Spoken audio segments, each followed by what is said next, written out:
So today in this lecture I want to discuss what's called the DeMoivre's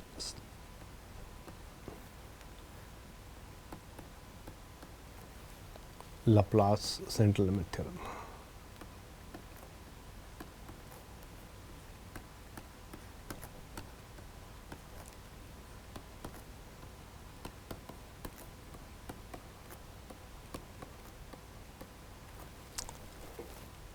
So this is a very classical theorem, and it's known more generally. The central limit theorem is part of a larger class of random variables.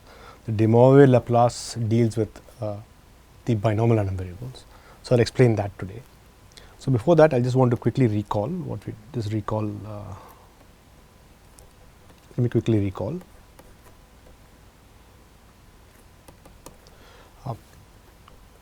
So we have already seen this. I'll just recall. Z is a normal 0, 1 random variable.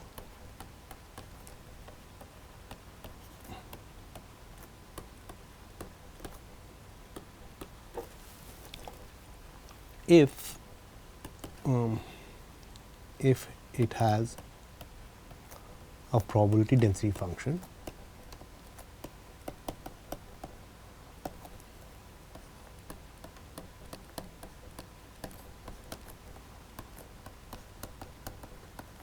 given by f of z is e to the minus z squared by 2 over root 2 pi with z in R. So this is what is a standard normal random variable, and we say z, let's call it w, is normal with mean mu and variance sigma squared. That are the two parameters, random variable.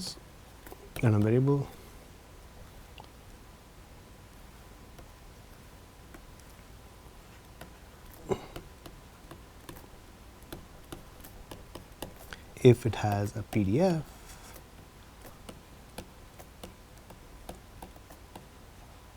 probability density function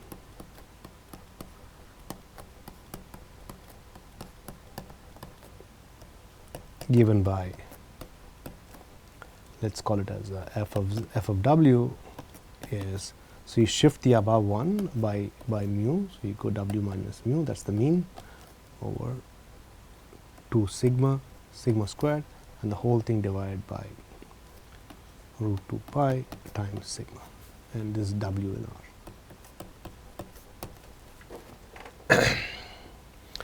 So these are the two random variables we have discussed so far, and like we have already mentioned before, they appear widely in nature. And let me just go to the next slide.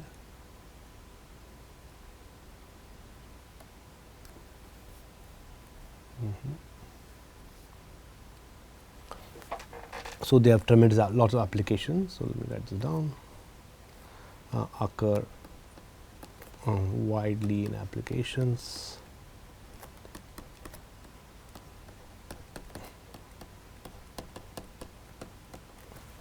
And typically in a lot of biological observations.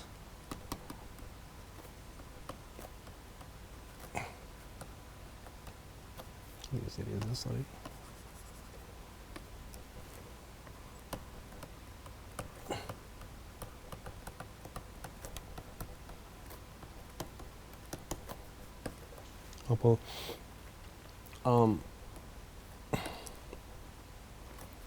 Say height of people, height of persons in a population,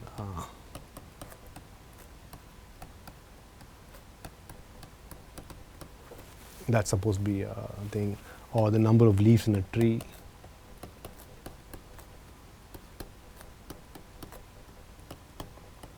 These are all supposed to be normally distributed.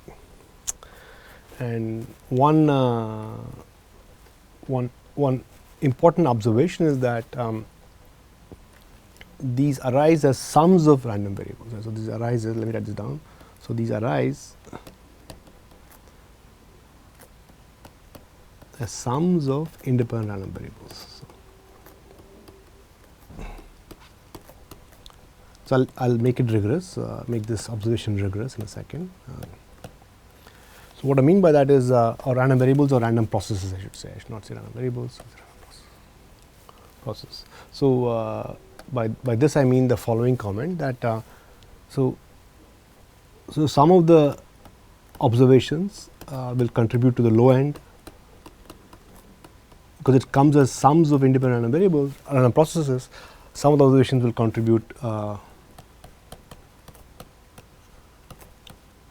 to the low values, some to the high values, and some to the medium.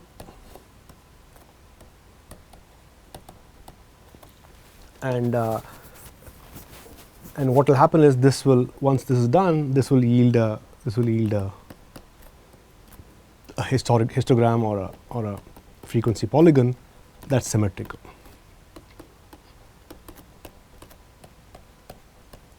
That's kind of a feature of a normal random variable. You could think of it as a contribution from sums of independent random variables, some contributing low, medium, and high, and then that gives you a.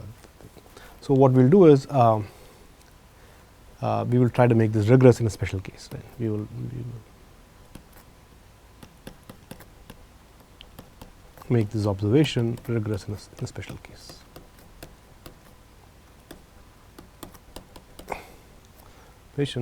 Rigorous in a special case today.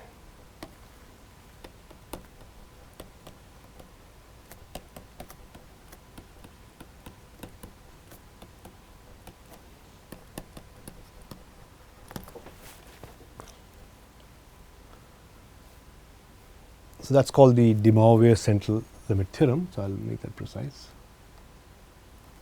So, this is namely, so let me write down, namely the DeMoivre.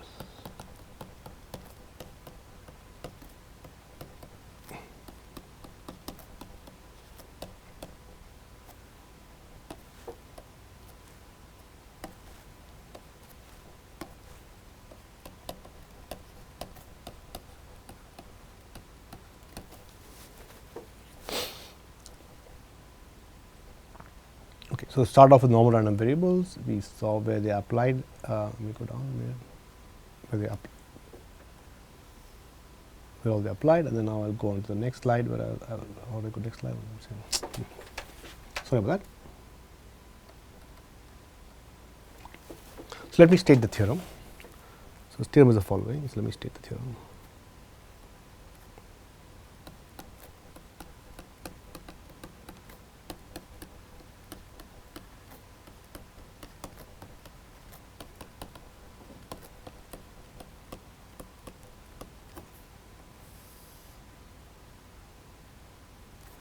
The theorem is the following. You let Z1, Z2, Zn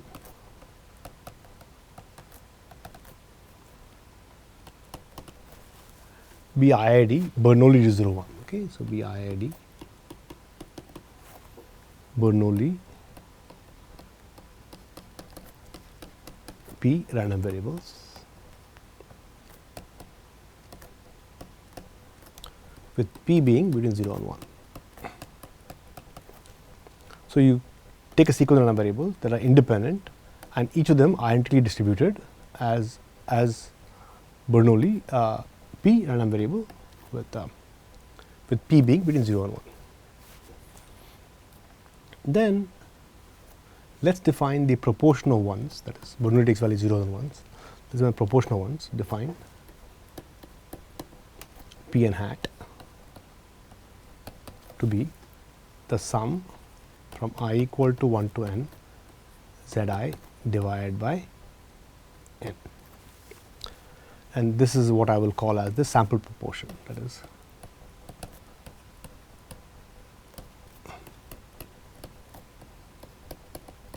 so you can think of selecting somebody in the population certain characteristic, and the probability of having a person having the characteristic is p.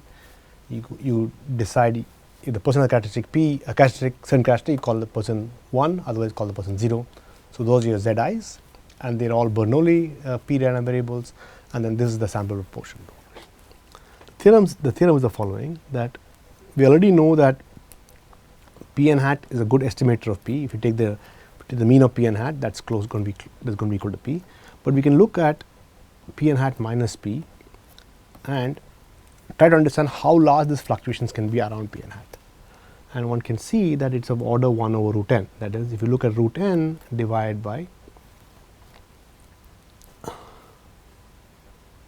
square root of p times 1 minus p, that is the variance of the random variable, this converges in distribution to normal 0 1.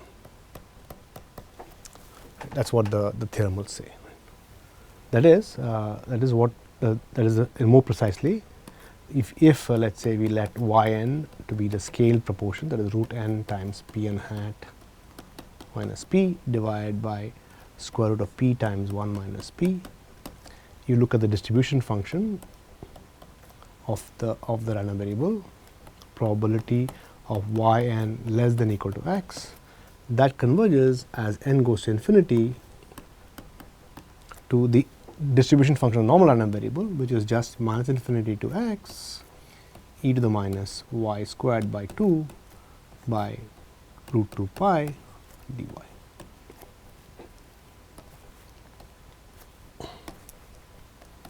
Good. So, that is the central limit theorem. That is, the sample proportions suitably centered by p and scaled by root n will converge to normal 0 1.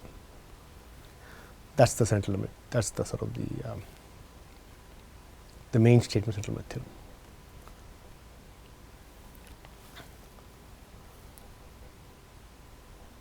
Very good. So, let me give you a sketch of the proof. I will not prove this theorem, but let us sketch the proof. And from the sketch, one can sort of understand why this is happening. Why is it? Why are these sums like we have here, these sums suitably scaled by n are converging to normal 0 1. Okay. So, let me write the proof down. So, let me just say before I do this, it is only a sketch of the proof or the main ideas, and the details one can sit and work out, and they are quite if you know one variable real analysis, then it is not so hard to do this whole thing. Right. So, the first thing I will do is I will just make a shift in scale. Right. So, we were worried about in the previous slide, we were worried about, sorry, let me go back up, let me come back down. So, in this slide we were worried about this p n hat, right, p n hat proportion. So, I am just going to make a little small change. What I am going to do is I am going to define, instead of p n hat, I am going to define S n as just a sum. So, let S n be the sum, that is the sum from I equal to 1 to n of Z I. That is just a sum. So, now you just compare my initial note, I had said normals come from sum of independent processes. So, you can think of Z I as independent processes, and then I sum them up, I get S n. Right. Now, clearly from our earlier thing so far, we know that Z S n is distributed as binomial n comma p. Now, let us observe the following. That if you look at y n, which is root n times p n hat minus p divided by square root of p times 1 minus p, then this is the same as root n times p n hat is just what is just S n times S n, right. So, let us just mark that down. P n hat is just n times, no, it is S n by n, sorry, no, p n hat is S n by n, sorry. P n hat is just S n by n, sorry, S n by n, that is p n hat, right, that is p n hat for you. So, I do not want to erase, I want to undo it, let us go undo it. How do I do this? No, I do not want to do this, let us see. Okay, let us leave that. P n S n by n minus, maybe I can erase it and write it in green. So, write this in green. So, if I have P n hat, it S n by n, let me go back to my blue, this minus p, the whole thing divided by square root of p times 1 minus p. Okay. And that is the same as if I multiply root n out. So, I just get Sn with the algebra minus Np. I remove the n out and I bring the root into the bottom, root of n times p times 1 minus p. So, that's the equivalent formulation of yn, and from this it is clear that you are shifting Sn by the mean of Sn and you are dividing by the variance. So, here just this note, let us just note for a second, let us just note a note. We look at the mean of Sn is just n times p, and we know the variance of Sn is n times p times 1 minus p. So, essentially I am just shifting the random variable y Sn by its mean and dividing it by the variance. Okay. So, it is essentially standardizing the random variable Sn. So, this is just nothing but standardizing Sn.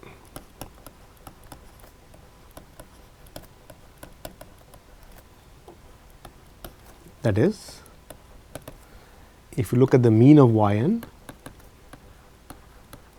that is equal to 0, and if you compute the variance of Sn, that is variance of yn, sorry, yn, that will just be equal to 1.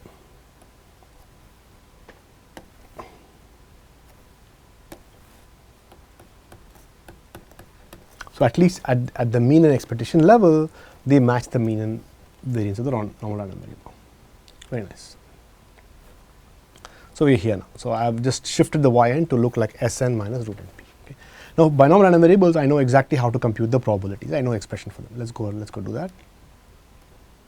Let's go. How do I do that? Let's go back up. Very nice. Let's come here. So, now what I have to show? So, to show. So, what I have to show? To show, I have to show the probability. Let me erase it. I have to show the probability of Sn is less than or equal to x. This guy should converge as n goes to infinity to minus infinity to x e to the minus z square, sorry, not Sn, sorry, yn. So, let me erase it. Whatever, so yn is going to e to the minus z squared by 2 over root 2 pi dz. This is what I have to show, right. So, that is the same as showing, let's go back up a little bit, all the way up. That is the same as showing, that is, what is yn? Yn is again is just centered and scaled Sn. So, yn is same as the probability that Sn minus n times p, the whole thing divided by square root of n times p times 1 minus p is less than or equal to x. This should converge to, as n goes to infinity, to minus infinity to x e to the minus z squared by 2 over root 2 pi.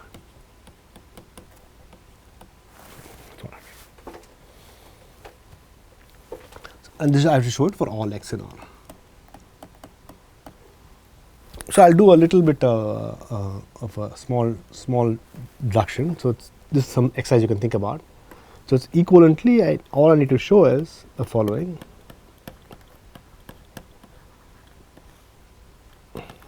So, let us say a is less than b is less than infinity, less than minus infinity, let us say, and I take these two numbers and I have to just show the chance that a is less than, let us say, Sn minus Np divided by root of Np times 1 minus p less than or equal to b. This converges as n goes to infinity to a to b e to the minus z squared by 2 over root 2 pi. And that is kind of easy to see, because this is just with a infinity and b x. So, what you can just do, so if you have the bottom one, that is equal to show the top one. So, how do I do this now? Let us see. So, okay. So, let me go back up, let me just sort of see how to get this out now.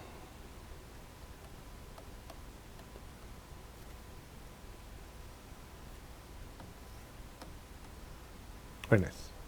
So, I am here. So, how do I do this now? Now first thing is, let's compute this expression right here. So, now the probability of A less than Sn minus Np divided by square root of Np times 1 minus p is less than or equal to b, what's that going to be equal to? So, that is just binomial probability, right? That is going to be equal to sum from.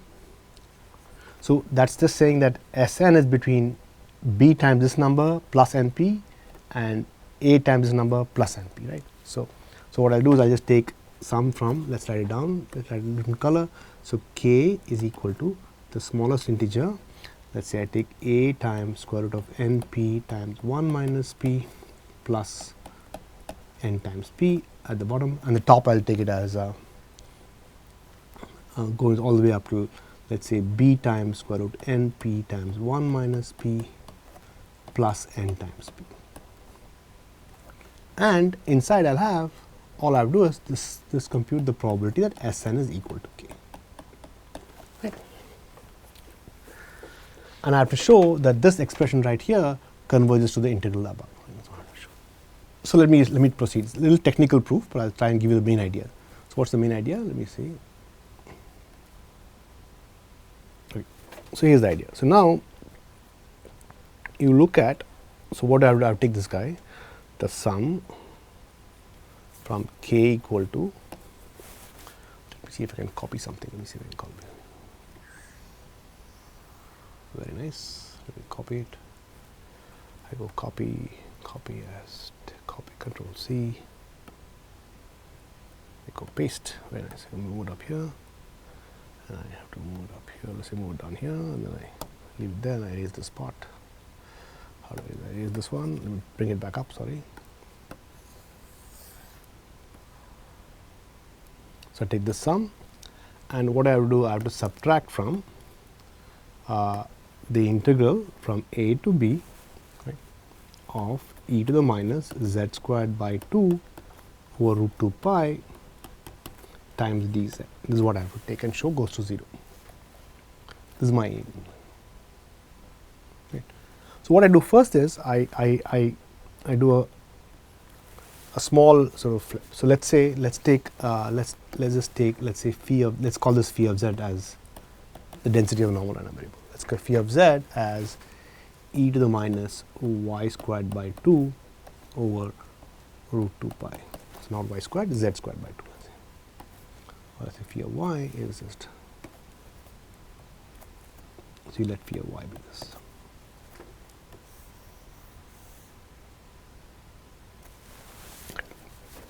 So, once you do that, then what I do is I am going to just try to see if I do a Riemann sum approximation of this integral, I will get exactly something like this on this side. That is what I have to sort of convince yourself of, right. So, what I do first is I take that apart. So, I split this up into two sums. So, first sum I will leave it like this, I will leave it like this, right. So, and then I take this guy, I copy this person right here, I go edit, I go control copy C, I come and paste here,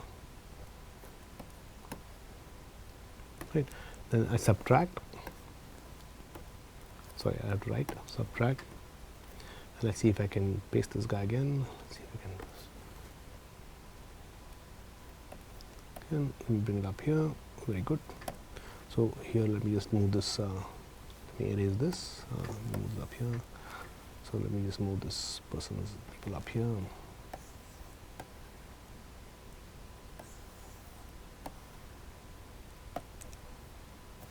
Okay. So, now in this thing I am going to try to get the Riemann approximation for this person right here. So, the Riemann approximation I am going to get is, so I will think of this as 1 over root n times p times 1 minus p, that is at the bottom, and I will have a phi of k minus np, the whole thing divided by root n times p times 1 minus p. So, if you notice that like these numbers here are going from a to b in some sense, because of the way I am scaled this whole thing. And this I have subtracted here, then I have to add it. So, I will get a less than equal to, I will use the triangle inequality. This is this plus the whole thing. So, I will just put this guy right here. Sorry, oh my goodness, let me undo. Let me copy it. Let me paste it here.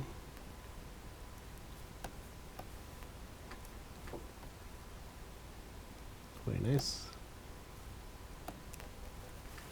And here I copy this person right here, this whole thing. Sorry, I'll do it again. Let me go and do it. I copy this whole thing.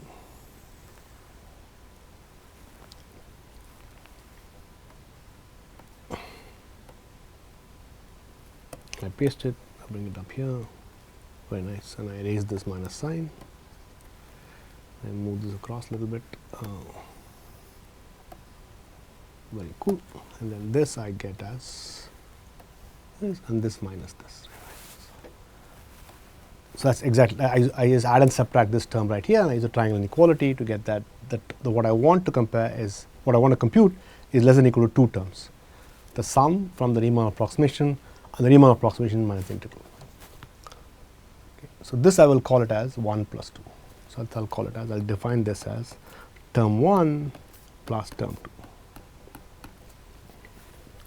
So each of them requires a certain analysis. Okay. So what analysis will require? So term 2 is what I will just so to handle term 2. So to handle, let me write this down. To handle term 2,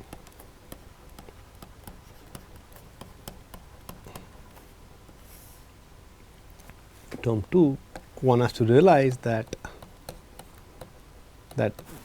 the first sum is like a Riemann approximation of the second of the integral. So one has to use theory of Riemann integrals.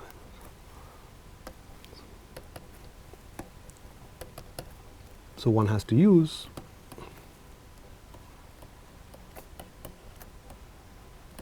the theory of Riemann integration.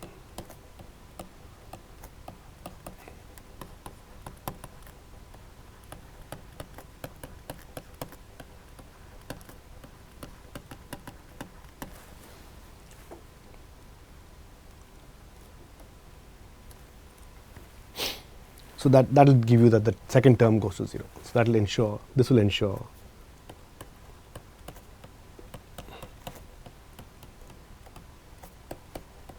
that 2 goes to 0 as n goes to infinity.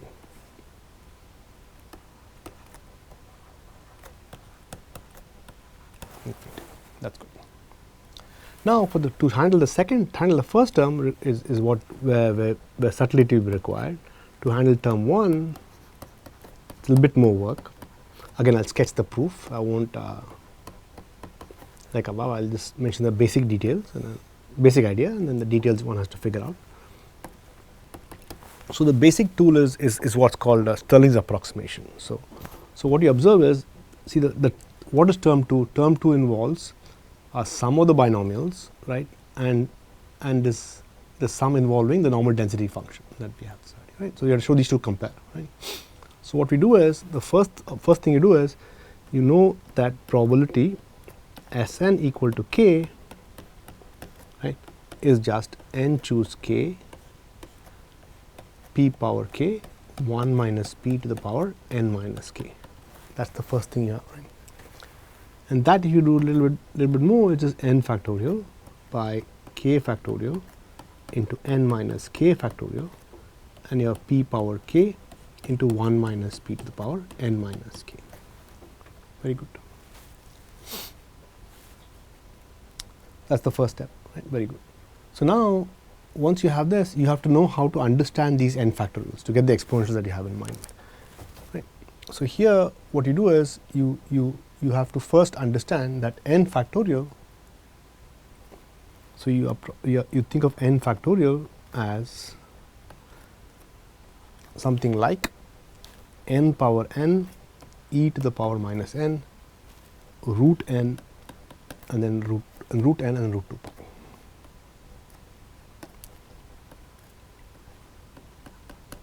Right. This is what's called the Stirling's approximation. So this is what's called the Stirling approximation. So Stirling approximation gives you that. So let me write it in purple so it's clear. Sorry, I'll erase it, sorry.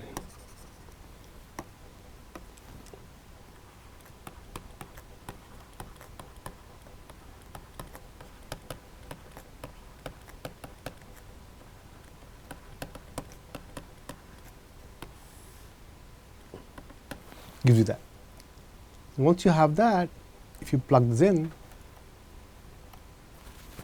what will you get? You will get exactly the formula that you're interested in. Let's try and check that.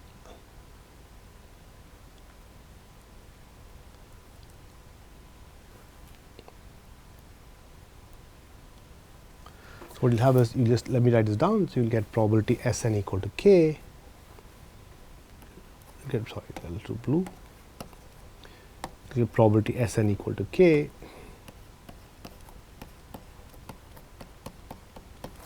Is like n factorial is like n power n, right? It's like n power n e to the power minus n by root n times root 2 pi. So approximately this, and then divide by this whole thing, right? You'll have k power k e to the minus k root k root 2 pi, and then you have another n minus k to the power n minus k e to the minus of n minus k, and then you have a root n minus k and a root 2 pi. So if you observe this is going to cancel, a lot of things going to cancel off. What you're going to get is e to the minus n will cancel off everything, I think. So you'll get e to the minus of, right, cancel off. E to the k will cancel off as well. So you'll just get, if you just stare at it a little bit, you will get let's say n by k to the power k, and then you have another n to the power k's. You get n by n minus k to the power n minus k, and that's what you have, and that's exactly what you have here. And then you'll have a root of n times n by k times n minus k, and then you have a 1 over root 2 pi. Very good. And this you have to show is kind of close to second term. So this you have to show is kind of close to second term. And using this,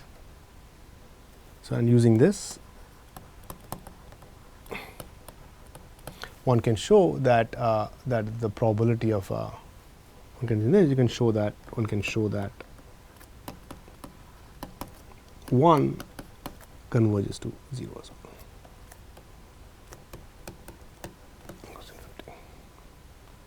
So I have not done the details. I'll just leave the details as it is, and that'll give you the. So that sort of is a main idea of how to sort of work this proof out. So it's only a sketch. So just one is not a complete proof, but this is what tells you that the sample proportions converge to normal 0 1. Very nice. I'll just conclude this lecture by saying that this theorem is true in much more generality. Let me just add this line. Right, so the actual central limit theorem is true in much more generality. So let's central limit theorem. It's not only true for non-random variables; it's also true for in a much more general class. So I'll write that statement down. So you let x1, x2, x3 be IID random variables.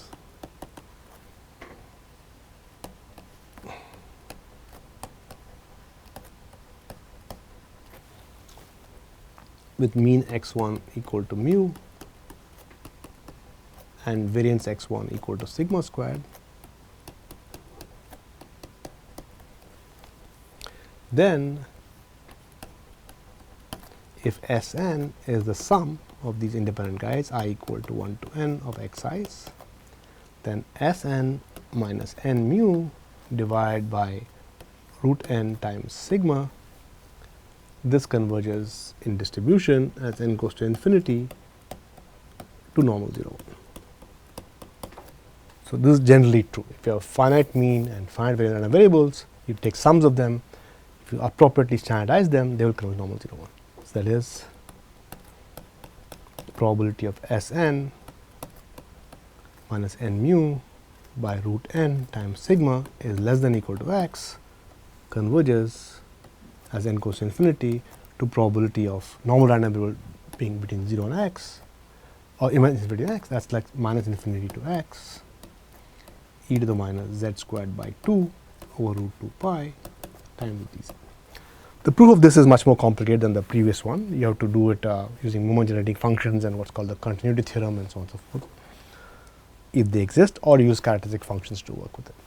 That's beyond the scope of this class right now. I'll stop here. Thank you.